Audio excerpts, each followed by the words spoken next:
మనం ముక్తినిచ్చే స్థలాలని గురించి తెలుసుకుందాం.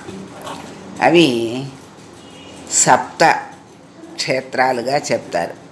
మోక్షాన్ని ప్రసాదించే క్షేత్రాలు అయోధ్య, మధుర, మాయా, కాశీ, కాంచి, అవంతికాపురి, ద్వారవతి చైవ సప్తైతే మోక్షదాయకాః. ఈ శ్లోకం అర్థం ఏమిటి అంటే, అయోధ్య, మధుర, మాయ అంటే హరిద్వార్, కాశీ, కాంచీపురం అంటే కంచి, అవంతిక అంటే ఉజ్జయిని, ద్వారక, ఈ 7 కూడా ముక్తినిచ్చే స్థలాలు. ఈ 7 ముక్తి క్షేత్రాల గురించి మనం క్లుప్తంగా తెలుసుకుందాం. మొదటిది అయోధ్య. ఈ పిండాలు పెట్టేటప్పుడు ఇది తప్పకుండా చదువుతారు. ఎందుకంటే ముక్తినిచ్చే క్షేత్రాలు గనక ఆ క్షేత్రాల్లో పెట్టిన ఫలితం రావటానికి గాను పిండాలు పెట్టేటప్పుడు తప్పకుండా ఈ శ్లోకాన్ని చదువుతారు.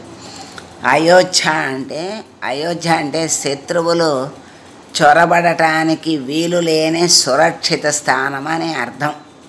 అయోధ్య అంటే శత్రువులు లోపలికి ప్రవేశించటానికి కూడా అవకాశం లేని సురక్షితమైన స్థానం అని అయోధ్య నగరానికి అదే పేరు.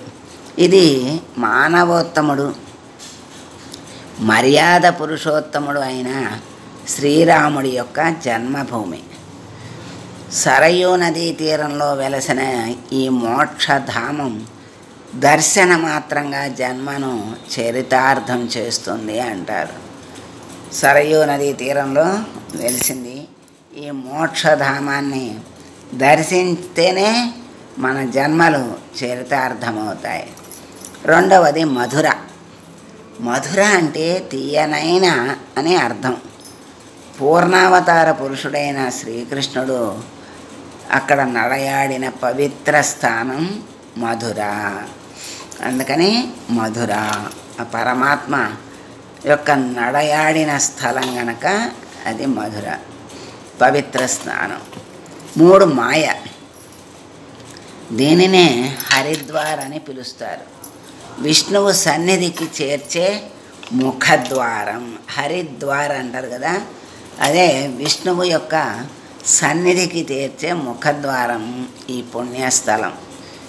హిమవత్ పర్వతాల నుంచి ప్రవహించే గంగానది మొట్టమొదట నేలపై అడుగు మోపే విశిష్ట పుణ్యక్షేత్రం ఈ మాయానగరం. మాయానగరం అంటే హరిద్వార్ అని గుర్తుపెట్టుకోవాలి. అది విష్ణువు సన్నిధికి చేర్చే ముఖద్వారం అని. అక్కడే గంగా మొదటిగా నేలపై అడుగు మోపిన క్షేత్రం కనుక దాన్ని మాయానగరం అన్నారు. 4 కాశీ. భూలోక కైలాసంగా ప్రసిద్ధి చెందిన కాశీ క్షేత్రం. భూలోకంలో కైలాసం ఏది అంటే కాశీ. ఈ పుణ్యక్షేత్రం పవిత్ర గంగానదీ తీరంలో వెలసిన పరమ శివ సన్నిధానం. ఇక్కడ వరుణ, అసి అనే 2 నదులు ఇక్కడే గంగానదిలో సంగమించటం వల్ల ఈ పట్టణానికి వారణాసి అనే పేరు కూడా వచ్చింది. అంటే కాశీ అని చెప్తారు, దాన్నే వారణాసి అని కూడా చెప్తారు. 5 కాంచీపురం. దక్షిణ భారతంలోని పవిత్ర నగరం ఇది. దీన్నే మనం కంచి అంటాం, దాన్నే కాంచీపురం అంటారు. కాంజీపురం అని కూడా పిలుస్తూ ఉంటారు. ఆ కాంజీపురం అనే పేర్లతో అలరారే ఈ పుణ్యధామం శివుడికి, విష్ణువుకి, శక్తికి కూడా నెలవు.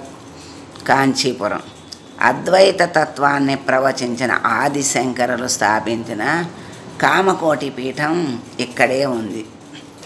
ఈ పుణ్యక్షేత్రాన్ని దర్శిస్తే మోక్షం సంప్రాప్తిస్తుందని ప్రాచీన కాలం నుంచి కొనసాగుతున్న విశ్వాసం. కంచి కామాక్షి అంటారు. ఆ అమ్మ అనుగ్రహం, అయ్యవారి అనుగ్రహం, మరి ఇటు శివుడు, విష్ణువుకి, శక్తికి కూడా నెల ఉన్న స్థానం గనక అది అంతా పుణ్యధామం అయింది కాంచీపురం. 6 అవంతిక. భారత భూమిలోని మధ్యప్రదేశంలో విరాజిల్లే ఉజ్జయిని నగరానికే అవంతిక అని పేరు.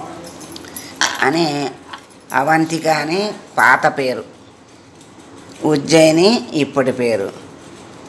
సిప్రా నది తీరంలో వెలుగొందేటువంటి ఈ పట్టణం మహాకాళనాథుడైన శివుడికి నిలయం. ఇది 12 జ్యోతిర్లింగ క్షేత్రాల్లో ఒకటైన ఈ నగరాన్ని గురించి మహాకవి కాళిదాసు ఎంతో అద్భుతంగా వర్ణించాడు. ఈ క్షేత్రాన్ని దర్శిస్తే చాలు పునర్జన్మ ఉండదు అని చెప్తారు. అంత పవిత్రమైనటువంటి క్షేత్రం అవంతిక. దాన్నే ఉజ్జయిని అంటారు. ఇది శివుని క్షేత్రాల్లో 12 క్షేత్రాల్లో ఒకటి, జ్యోతిర్లింగాల్లో. 7వది ద్వారవతి అన్నారు. అదే ద్వారకా నగరం. శ్రీకృష్ణుడి పాదస్పర్శతో పునీతమైన దివ్యధామం ఇది. కృష్ణుడు నివసించినటువంటి ద్వారకా నగరం ఇప్పుడు ఎక్కడుందంటే సముద్రంలో కలిసిపోయింది. తీరంలో నూతనంగా నిర్మించిన ఆధునిక ద్వారకా నగరం ద్వారకానాథ్గా ప్రసిద్ధి చెందింది. ఇక్కడ ద్వారకాధీశుడి ఆలయం కూడా ఉంది. ఈ ఆలయంలోకి స్వర్గద్వారం ద్వారా ప్రవేశించిన భక్తులు మోక్షద్వారం ద్వారా వెలుపలికి వస్తారు. అంటే స్వర్గానికి వెళ్ళిన వాళ్ళు మళ్ళీ ఆ పుణ్యం అనుభవించిన తర్వాత మళ్ళీ భూలోకానికి వస్తారు. ఇక్కడ అలా కాకుండా స్వర్గద్వారం నుంచి లోపలికి వెళ్ళి ముక్తి ద్వారం నుంచి బయటికి వస్తారట, మోక్షద్వారం నుంచి. అంటే ఇంకా ముక్తి, మోక్షమే, ఇంకా జన్మ లేదు. ఈ కారణంగా ఇది ముక్తిదాయక నగరంగా ప్రసిద్ధి చెందింది ద్వారవతి, అదే ద్వారకా నగరం. ఇవి 7 పుణ్యక్షేత్రాలు, మోక్షదాయకాలు, ముక్తి క్షేత్రాలుగా మనకి చెప్తారు. ఇంత గొప్ప క్షేత్రాల గురించి మనం చక్కగా తెలుసుకున్నాం. ఇది 7 ముక్తి క్షేత్రాలుగా మనం గుర్తుపెట్టుకోవాలి. ఈ క్షేత్రాలను దర్శిస్తేనే ముక్తి కలుగుతుంది అని చెప్తున్నారు. అక్కడ ఉన్నటువంటి స్వామిని దర్శించి ఆ ప్రదేశంలో కాలు పెడితేనే ముక్తిధామాన్ని చేరతారు. అంత శక్తి కలిగిన క్షేత్రాలు ఇవి, మోక్షదాయకమైనటువంటి క్షేత్రాలు అని చెప్తున్నారు. అందరూ కూడా ఆ క్షేత్రాలను దర్శించి ముక్తిధామాన్ని చేరాలని కోరుకుంటూ స్వస్తి చెబుదాం. సర్వే జనా సుఖినో భవంతు, సమస్త సన్మంగళాని భవంతు.